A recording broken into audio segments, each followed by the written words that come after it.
আসসালামু আলাইকুম। আশা করি সবাই ভালো আছেন, সুস্থ আছেন।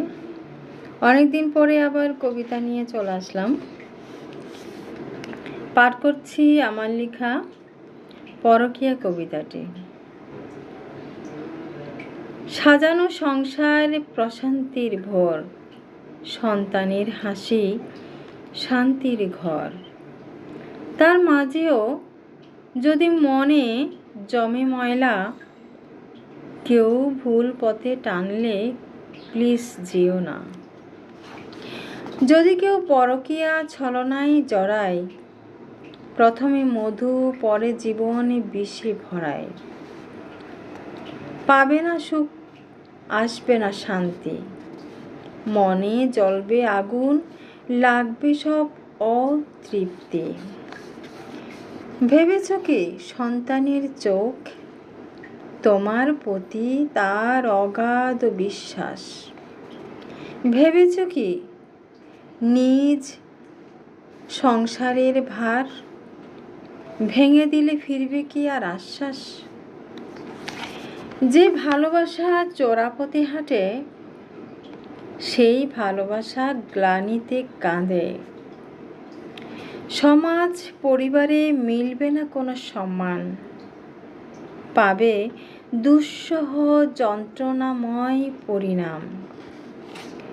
নিজ সংসার ছাড়া সুখে হয় না জীবন,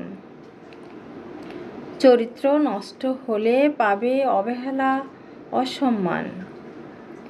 নিজ সংসার মানে কেবল দায়িত্ব নয়, তাতে আছে প্রেম, ভালোবাসা, শেষ আশ্রয়। তাই ফিরে এসো বন্ধু, ফিরো তোমার ঘরে, ভুলের আগুন নিভিয়ে দাও আবেগী অন্তরে। নইলে প্রায়শ্চিত্ত করতে হবে আজীবন। কষ্ট পাবে তোমারই সন্তান, তোমারই প্রিয়জন। আসলে সমাজে এখন যেহেতু সবার হাতে হাতে মোবাইল, নেট, ইন্টারনেটের প্রযুক্তির যে সুবিধা, সেই কারণে মানুষ এত বেশি পরকীয়ায় জড়িয়ে যাচ্ছে। এটা একটা মোহ, এটা একটা লোভ। আমরা সর্বদাই মনে করি নদীর ওই পারে বোধহয় সব সুখ। সেই ওই পারে যে সব সুখ, সেই লোভে আমরা এপার ছাড়ি। কিন্তু এটা বুঝি না যে সব মানুষের চাহিদা কিন্তু একই রকম। সবাই সুখী হতে চায়, সবাই ভালোবাসা চায়, ভালোবাসতে চায়, সাজানো সংসার চায়। সেই একই জিনিস পাবার জন্য আমরা ঘরের খোঁজে ঘর ছেড়ে যাই।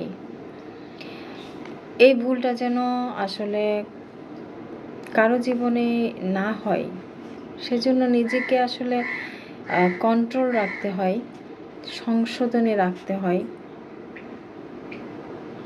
সমাজ পরিবার সুন্দর হলেই আসলে সব কিছু সুন্দর। সবাই ভালো থাকবেন, সুস্থ থাকবেন। আসসালামু আলাইকুম।